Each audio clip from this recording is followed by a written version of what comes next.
Happy Rakshabandhan friends. ఈసారి రాఖీకి నేను అమ్మ వాళ్ళ ఇంట్లో ఉన్నాను. లాస్ట్ ఇయర్ వచ్చేసి అత్త వాళ్ళ ఇంట్లో ఉన్నాను. రక్షాబంధనం అంటే అర్థము అక్క తమ్ముళ్ళ బంధం ఎప్పటికీ ఇలాగే ఉండాలని కోరుకుంటున్నానండి.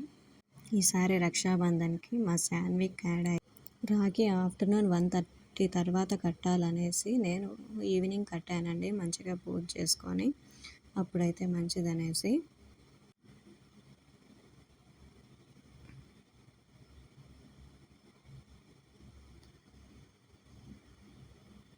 ఈ రాఖీ అనేది నేను ఫ్లిప్కార్ట్లో తెప్పించానండి. ఎవ్రీ ఇయర్ నేను వచ్చేసి బయట అంగళ్ళల్లో తీసుకునే వాళ్ళము, బజార్కి వెళ్ళి వైవీ స్ట్రీట్లో. ఇప్పుడు వచ్చేసి ఫ్లిప్కార్ట్లో తెప్పించాను, బాగుంది.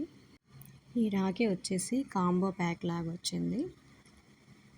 ఒక రాఖీ, వరల్డ్స్ బెస్ట్ బ్రదర్ అనేది షో పీస్ ఒకటి వచ్చిందండి. మళ్ళీ కప్ వచ్చేసి my bro is my bestie అనే ఒక కప్ అనేది వచ్చింది. నాకైతే చాలా బాగా అనిపించిందండి. ఇదే ఫస్ట్ టైం నేను తెప్పించింది. నేను షార్ట్స్లో అప్లోడ్ చేస్తాను, చూడండి ఆ వీడియో అనేది, అన్బాక్సింగ్ వీడియో. చూడండి, హారతి ఇవ్వడం నేను మర్చిపోయాను, అందుకనేసి మమ్మీ చెప్తుంది హారతి ఇవ్వ ఫస్ట్ అనేసి.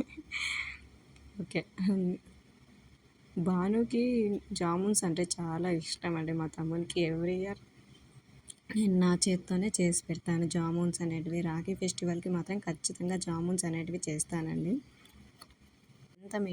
ఎంత మిడ్ నైట్ అయినా కూడా నేనైతే జాములు అనేటివి చేసి పడుకునేసి తర్వాత నెక్స్ట్ డే రాఖీకి అనేది భానుకు పెడతానండి. చాలా ఇష్టం జామున్స్ అంటే. ఈసారి శాన్విక్ కూడా పెట్టాను. కాళ్ళకు ముక్కో బ్లెస్ చేస్తానని చెప్తున్నాను. శాన్విక్కి కూడా ముక్కిచ్చాడు. తర్వాత మా తమ్ముడు నాకు ఒక శారీ అనేది గిఫ్ట్ చేశాడండి. నాకైతే బాగా హ్యాపీగా అనిపించింది. అంటే షాప్కి వెళ్ళి నన్ను తీసుకోమన్నాను, నాకు నచ్చింది, నేను తీసుకున్నాను.